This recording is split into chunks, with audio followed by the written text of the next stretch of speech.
ऊपर के शब्द को श्रवण करके उस वैष्णव साधु ने इस प्रकार विनती की, हे महाराज, हमें आप योग के बारे में बताइए जिससे अंतकरण इंद्रिय सभी पवित्र हो सके। हमें आप इस प्रकार का उद्योग बताइए जिसको हम लोग आसानी से कर सकें तथा उस कर्तव्य द्वारा धर्म ही होए। हे प्रभु, जब तक अपना मुख्य धर्म नहीं मिल जाता तब तक कोई सुखी नहीं हो सकता।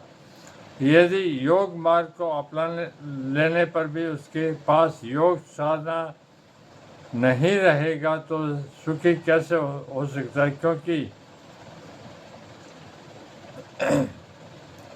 श्रेयांश सवै धर्मो विगुण परमार्थ अनुसार गीता में यह प्रमाणित होता है।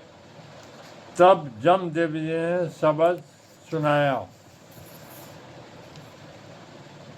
हे हल चलाने वाले हाली तथा योग सिद्धि की करने वाले साधक, आप दोनों एक ही श्रेणी में आते हो, इसलिए तुम्हारे दोनों पर जो परम कर्तव्य है उसको आप अच्छी प्रकार से मन लगा कर करो।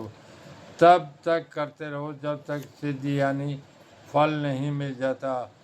सहतु दीर्घ काल निरंतर सत्कार से तो दृढ़ भूमि। योग खेती में बीज बोया जाता है तो उसकी 6 महीने प्रतीक्षा करनी पड़ती है तथा उस दौरान कड़ी मेहनत करनी पड़ती है। उसी प्रकार से योग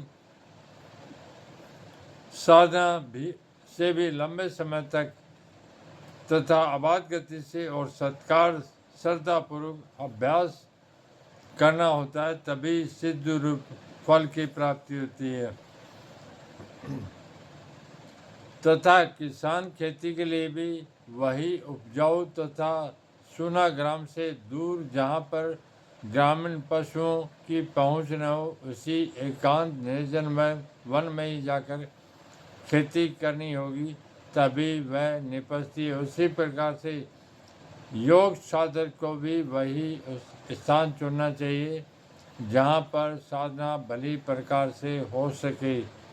जन समूह से दूर एकांत प्रदेश में खेती पक सकती है, नहीं तो समाज के बीच में रहकर तो ये कार्य कदापि नहीं हो सकता, क्योंकि अनेक विघ्न बाधाएं आने की प्रबल संभावनाएं हो सकती है।